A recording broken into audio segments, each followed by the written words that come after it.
mahasiswa sekalian. Dan selamat pagi kepada Ibu yang saya hormati, Lestari Dara Cinta Utama Giltik, SSMA, selaku dosen pengampu mata kuliah sejarah abad ke-16 sampai ke-18. Nah, kami dari kelompok 2 hari ini akan membahas tentang hasil diskusi kami mengenai konflik internal di dalam Kesultanan Islam di Nusantara pada abad ke-15 sampai ke-18. Nah, sebelum kita masuk ke inti pembahasan ini, izinkanlah saya membuka presentasi ini dengan sebuah pantun. Nanti teman-teman bilangnya cakep ya, oke? Nah, berlayar kapal ke Selat Malaka, membawa lada dan juga kayu. Sejarah abad ke-16 kami buka. Semoga mencerahkan pikiran hadirin.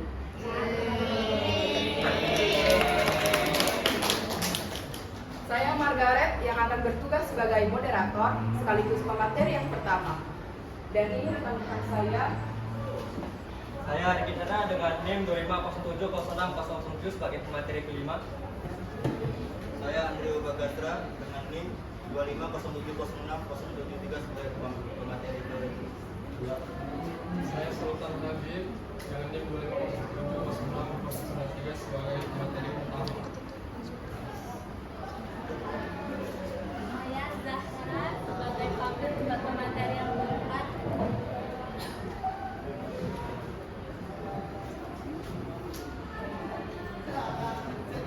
Baiklah teman-teman, kita akan membahas latar belakang dari konflik internal di dalam Kesultanan Islam di Nusantara pada abad ke-16 sampai ke-18.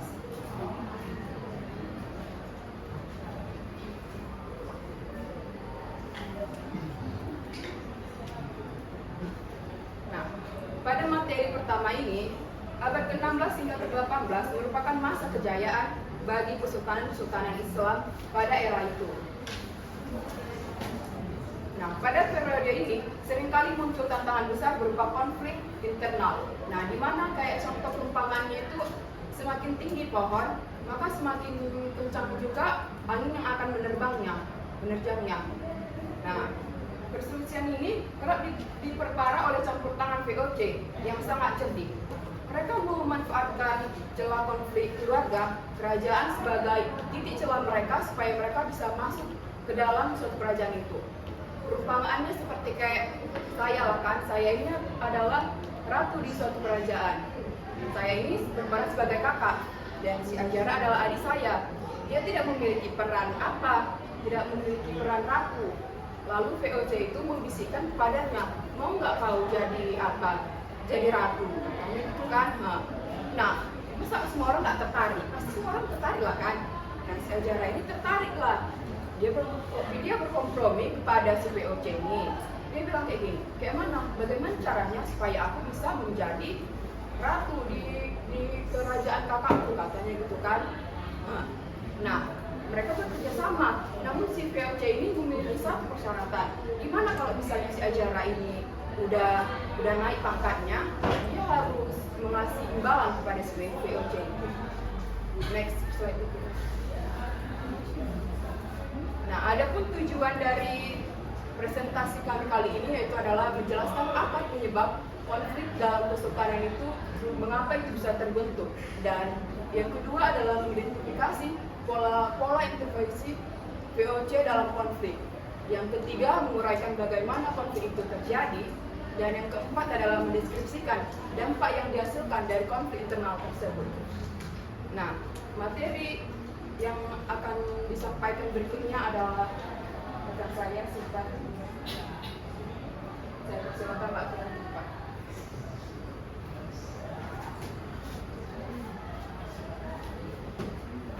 Selamat pagi teman-teman semuanya. Jadi saya akan menjelaskan tentang perang saudara Banten, yaitu Sultan Ageng versus Sultan Haji. Perang saudara Banten pada abad ke-17 merupakan konflik internal antara Sultan Ageng Priasa dan putranya Sultan Haji yang dipicu oleh perbedaan pandangan politik. Sultan Ageng berusaha mempertahankan kedaulatan Banten dan menolak campur tangan VOC. Sementara itu Sultan Haji cenderung memilih bekerjasama dengan VOC demi stabilitas kekuasaan. Konflik memuncak pada tahun 1680 ketika Perang Saudara pecah dengan Sultan Ageng didukung sebagian bangsawan dan rakyat, sedangkan Sultan Haji mendapat bantuan militer dari VOC. Pada tahun 1682, Sultan Haji berhasil mengalahkan ayahnya yang kemudian ditangkap dan dipenjarakan.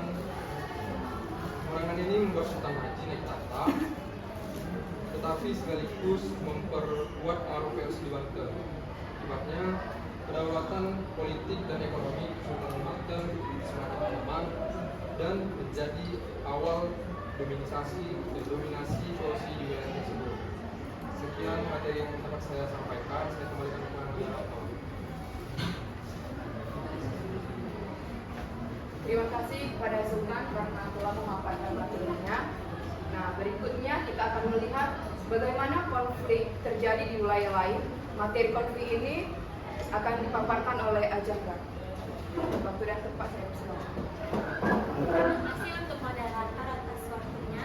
Kali ini saya akan membahas konflik Mataram, konflik Trunajaya yang berawal dari Amangkurat I naik tahta pada 1646 menggantikan Sultan Agung. Namun pemerintahannya yang otoriter dan sentralistik menimbulkan ketidakpuasan. Hal ini memicukan pemberontakan Trunajaya, bangsawan yang berasal dari Madura yang menentang campur tangan Mataram.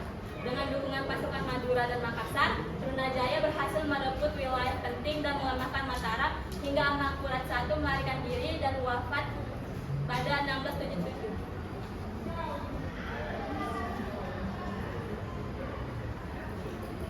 Setelah itu, Amangkurat II naik tahta, tapi tidak mampu mengatasi pemberontakan sehingga meminta bantuan VOC. Dengan bantuan VOC dan sekutunya, Trunajaya akhirnya dikalahkan dan ditangkap pada 1679, lalu dibunuh pada 1680. Namun kemenangan ini membuat Mataram harus membayar mahal dengan menyerahkan wilayah dan hak istimewa kepada VOC sehingga pengaruh VOC semakin kuat. Adapun dampak konflik Trunajaya yaitu 1. Krisis politik dan melemahkan kekuasaan. Pemberontakan Trunajaya melemahkan kekuasaan Mataram, ditandai jatuhnya ibu kota Pleret dan wafatnya Amangkurat I. Kekuasaan raja menjadi tidak stabil dan tidak lagi mutlak. Ada 2. Meningkatkan campur tangan VOC. Amangkurat II meminta bantuan VOC untuk mengalahkan Trunajaya sebagai imbalannya. Mataram harus memberikan hak istimewa sehingga VOC semakin berpengaruh dan dalam politik Jawa. 3. Awal kemunduran Mataram. Konflik ini menjadi awal kemunduran Mataram dan mengubah pada peta politik Jawa di mana VOC mulai mengendalikan kekuasaan dan membawa jalan bagi kolonialisme. Adapun perebutan kekuasaan itu setelah wafatnya Amangkurat I, Kesultanan Mataram mengalami ketidakstabilan politik akibat perebutan kekuasaan dan lemahnya kondisi militer. Amangkurat II menghadapi sisa pemberontakan Trunajaya serta kesulitan memulihkan legitimasi kekuatan sehingga memiliki bekerja sama dengan VOC. Dengan bantuan VOC, kekuasaan Mataram berhasil dipulihkan dan pusat pemerintahan dipindahkan ke Kartasura, namun harus dibayar dengan berbagai konsesi seperti monopoli perdagangan dan campur tangan politik. Akibatnya kedaulatan Mataram semakin melemah dan kekuasaan raja tidak lagi sepenuhnya mandiri, membuka jalan bagi dominasi VOC. Terima kasih kepada Ajahra karena telah memaparkan materi. Selanjutnya akan dipaparkan oleh Andre. Waktu dan tempat saya. Setelah perebutan kekuasaan itu ada dampak, yaitu dampaknya itu melemahkan kerajaan.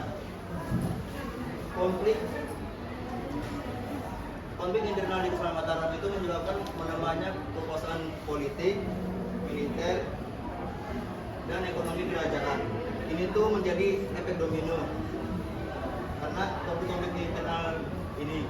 Habis itu kerajaan energinya tuh habis untuk perang internal, perang sesama mereka sendiri, perang saudara.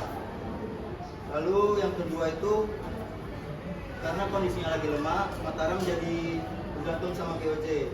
Nah ini yang bahaya, VOC itu mulai kontrol perdagangan, yaitu monopoli, lalu ikut campur urusan politik dan pelan-pelan menguasai wilayah. Yang pada akhirnya kedaulatan Mataram makin hilang, wilayah kerajaan mulai pecah, raja nggak lagi punya kekuasaan penuh. Singkatnya dari yang awalnya kerajaan besar dan kuat, Mataram berubah jadi kerajaan yang dikendalikan dari luar oleh VOC. Sekian dari saya. Terima kasih kepada Andreo karena telah memaparkan materinya. Berikutnya pada Chandra saya persilakan. Oke teman-teman, setelah mendengarkan penjelasan dari saudara Andreo tentang dampak dari konflik internal kerajaan Islam, sekarang kita akan membahas faktor-faktor memudahkan masuknya VOC. Nah, seperti yang teman-teman bisa lihat, di sini ada 5 poin. Yang pertama adalah kekayaan rempah-rempah sebagai dari daya tarik utama. Nah, kita tahu VOC sebagai kongsi dagang, tujuannya datang ke Indonesia adalah mengambil rempah-rempah. Yang kedua, hak istimewa yang memberi kekuatan seperti negara atau sebutannya adalah hak oktroy. Oke, teman-teman, seperti kita tahu, VOC ini ibaratnya negara dalam negara. VOC memiliki hak yang membuat kongsi dagang terlihat seperti negara, seperti hak untuk menciptakan mata uang, membuat uang, lalu hak untuk menyatakan perang dengan kerajaan lain, lalu hak memiliki angkatan perang. Ketiga, perpecahan dan konflik antar kerajaan lokal. Perpecahan dalam kerajaan lokal ini yang telah dijelaskan oleh Andre tadi bahwa terjadi karena adanya perebutan kekuasaan antara saudara dalam kerajaan itu yang membuat ini menjadi celah untuk VOC menguasai satu wilayah. Keempat, posisi strategis Nusantara sebagai jalur perdagangan dunia. Kita semua telah belajar dari sekolah dasar kalau Indonesia atau Nusantara itu terletak antara 2 benua dan 2 samudra. Nah, posisi Indonesia yang strategis ini juga ternyata dilewati oleh banyak kapal dari berbagai negara, dari India, dari Afrika, dan juga Eropa. Nah, dan yang kelima, kelemahan teknologi militer kerajaan-kerajaan lokal. Nah, kapal-kapal persenjataan seperti meriam dari kerajaan lokal itu ternyata sudah sangat tertinggal dengan VOC atau dari Belanda yang ternyata sudah sangat maju. Jadi kalau misalnya ada perang, sekali hit aja udah selesai di kerajaan lokal. Oke, kita lanjut. Yang terakhir, strategi yang digunakan VOC untuk memperluas kekuasaan. Strategi dalam memperluas kekuasaan dilakukan melalui politik adu domba atau divide et impera. Seperti apa caranya? Oke, saya akan menjelaskan ini dengan sebuah cerita. Jadi dalam kerajaan ini ada 2 pihak, pihak A dan pihak B. Nah, dalam perseteruan internal antara pihak A dan pihak B, VOC melihat ini sebagai celah untuk menguasai satu wilayah. Jadi datanglah VOC ke satu pihak, ngeceknya pihak A. Punten, kau mau nggak berkuasa di wilayah ini? Maulah. Oke, kalau gitu aku akan menawarkan satu bantuan tentara, bantuan persenjataan untuk mengalahkan pihak B itu. Oke, setuju. Nah, singkat cerita, terjadilah perang antara pihak A dengan pihak B. Terjadilah perang saudara. Pihak A yang disokong oleh persenjataan modern dari VOC, yang disokong oleh tentara-tentara kuat VOC, otomatis menang lah ya kan? Nah, setelah menang perang, pihak A itu menguasai kerajaan. Nah, habis itu VOC akan meminta timbal balik atau istilahnya balas budi. Aku kan udah bantu kau kan, bantu persenjataan, tentara dan sebagainya. Minta apa itu wilayahmu sedikit aja. Nah, karena datar ikat satu janji balas budi, pihak A itu terpaksa memberikan wilayahnya kepada VOC dan VOC meluaskan kekuasaannya di wilayah itu. Sekian penjelasan saya kembalikan kepada moderator. Terima kasih kepada diskusi Chandra karena telah memaparkan materinya. Nah, demikian pemaparan kami sekarang. Kami akan membuka sesi tanya jawab. kepada setiap kelompok kami berikan waktu sekarang.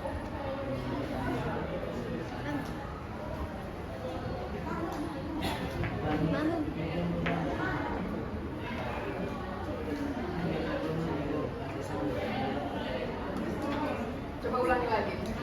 1, 2, 3.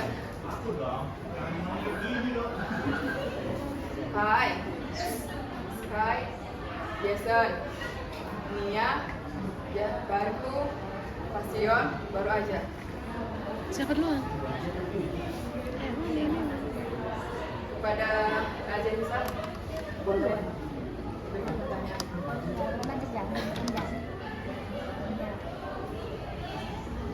Perkenalkan, nama saya Mana ke depan lagi. Perkenalkan, nama saya dari Ajanita Karena dengan 2507 0603. Nah, jadi pertanyaan saya, menurut pemateri sendiri, apakah Sultan Haji itu sudah tepat bekerja sama dengan VOC demi mempertahankan kekuasaannya? Coba berikan alasannya. Terima kasih. Oh, pertanyaannya ke ini aja, si Ricky. Oke, terima kasih. Pertanyaannya tentang transport. Oke, yang kedua adalah Nia. Silakan. Perkenalkan, nama saya Islam dari kelompok 1. Di sini saya ingin bertanya, kenapa kesultanan besar yang di Nusantara saat itu telah menciptakan sistem suksesi yang baru, padahal kan mereka memiliki struktur birokrasi yang kompleks. Pertanyaannya, bagaimana? Terima kasih. Pertanyaannya akan tentang yang ketiga adalah Kai.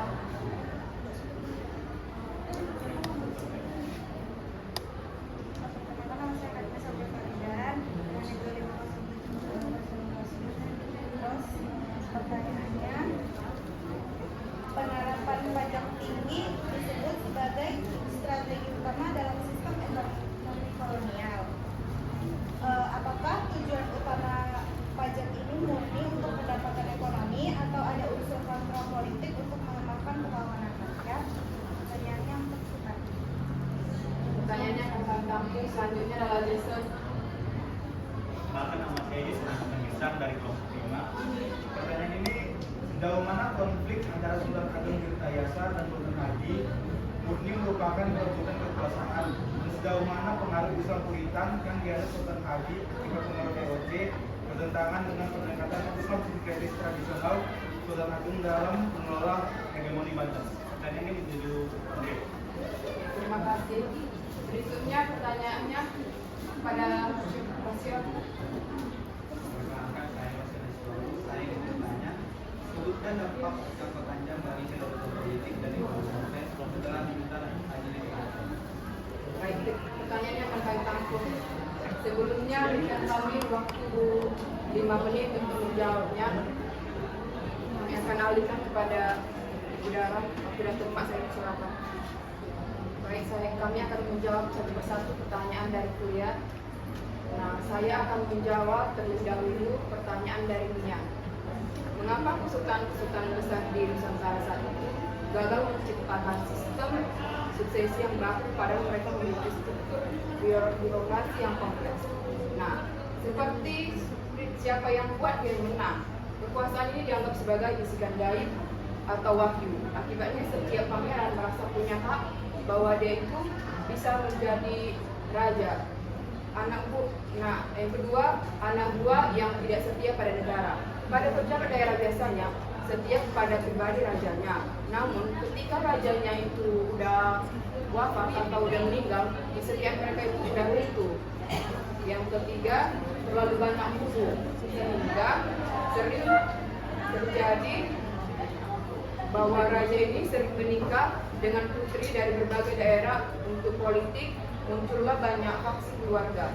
Tiap keluarga besar pasti mau anaknya yang jadi raja supaya mereka aman. Yang keempat, VOC itu jadi kompor. Nah, di mana VOC ini pintar. Dia melihat celah ini. Mereka sengaja membantu pangeran yang posisinya lemah supaya si pangeran ini tertarik untuk bisa jadi raja. Apakah jawabannya bisa terima? Jawaban berikutnya akan dijawab oleh Chandra. Oke, terima kasih atas moderator. Nah, saya di sini berdiri akan menjawab pertanyaan dari saudari Dewi Azari Sasmi dari kelompok 7. Pertanyaannya, menurut pemateri, apakah Sultan Haji sudah tepat bekerja sama dengan VOC demi mempertahankan kekuasaannya? Coba jelaskan alasannya. Nah, berdasarkan buku yang saya baca, Principe dari Niccolo Machiavelli, dalam politik itu segala cara, walaupun itu dikategorikan sebagai cara yang kotor, cara yang kasar untuk kekuasaan, itu nyatanya diperbolehkan. Dengan kata lain, cara yang dilakukan oleh Sultan Haji ini dikategorikan tidak tepat. Namun, ada sisi negatifnya.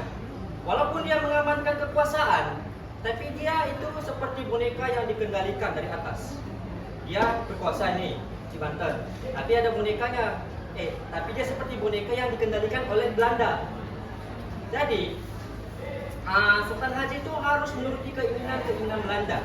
Jadi dia seperti dia tidak bisa memimpin dengan kemauannya. Apakah jawaban saya bisa dipahami? Terima kasih. Saya berikan kepada moderator. Berikutnya jawabannya akan dijawab oleh Andrea. Baik, saya akan menjawab pertanyaan punya Jason. Pertanyaannya itu sejauh mana konflik antara Sultan Ageng Tirtayasa dan Sultan Haji 1680-an murni merupakan perebutan kekuasaan, dan sejauh mana pengaruh Islam puritan yang dianut Sultan Haji akibat pengaruh VOC bertentangan dengan pendekatan Islam sinkretis tradisional Sultan Ageng dalam mengelola hegemoni Banten. Konflik antara Sultan Ageng Tirtayasa dan Sultan Haji bukan hanya perebutan kekuasaan, tapi juga perbedaan visi politik dan keagamaan dalam mengelola Banten. Sultan Ageng mempertahankan pendekatan Islam tradisional sinkretis dan menolak campur tangan VOC demi menjaga kedaulatan Banten. Sebaliknya, Sultan Haji lebih pragmatis dan memilih bekerja sama dengan VOC untuk memperoleh stabilitas dan dukungan politik. Namun, faktor utama konflik tetap perebutan kekuasaan dan kepentingan politik ekonomi. Perbedaan cara Islam itu bukan faktor utama, tapi hanya menjadi unsur pendukung saja. VOC memanfaatkan perpecahan ini untuk memperkuat pengaruhnya hingga akhirnya Banten jatuh ke dalam dominasi Belanda. Apakah sudah puas? Berikutnya jawabannya akan dijawab oleh Sultan. Tidak tempat saya persilakan.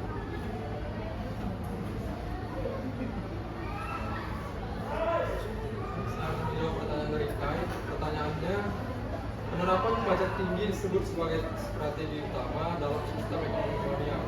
Apakah tujuan utama pajak ini murni atau untuk pendapatan ekonomi, atau ada unsur kontrol politik untuk melemahkan perlawanan rakyat? Jadi, tujuan pajak tinggi pada masa kolonial bukan hanya untuk memperoleh keuntungan ekonomi, tetapi sebagai alat kontrol politik. Pajak yang berat membuat rakyat semakin bergantung dan sulit melakukan perlawanan karena kondisi ekonomi mereka makin melemah. Dengan begitu, pemerintah kolonial lebih mudah mengendalikan masyarakat dan mempertahankan kekuasaannya. Apakah jawaban itu terima kasih?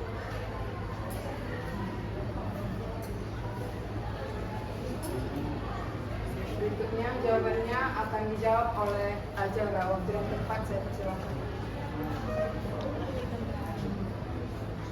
Selanjutnya saya akan menjawab pertanyaan dari Pasiona Sibarus, yaitu sebutkan dampak jangka panjang bagi kedaulatan politik dan ekonomi Banten setelah Sultan Haji naik tahta. Yaitu naiknya Sultan Haji ke tahta membawa dampak jangka panjang yang cukup besar bagi kedaulatan politik dan ekonomi Kesultanan Banten. Dalam bidang politik, Banten menjadi semakin bergantung kepada VOC karena Sultan Haji meminta bantuan VOC untuk mengalahkan Sultan Ageng Tirtayasa.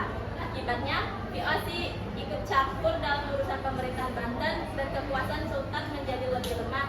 Kedaulatan politik Banten pun perlahan menurun karena banyak keputusan harus mengikuti kepentingan VOC.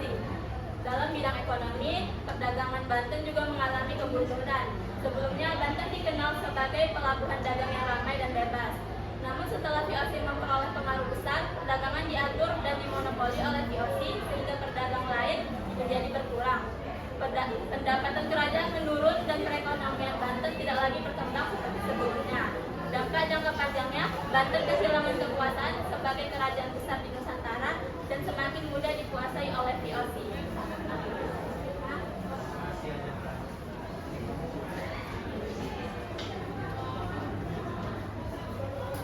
Baik, bahwa kita di kesimpulan.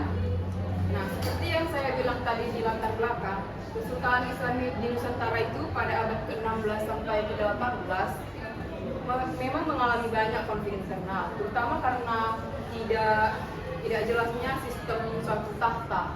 Mereka masih menganggap bahwa tahta itu kayak tradisi yang turun-temurun.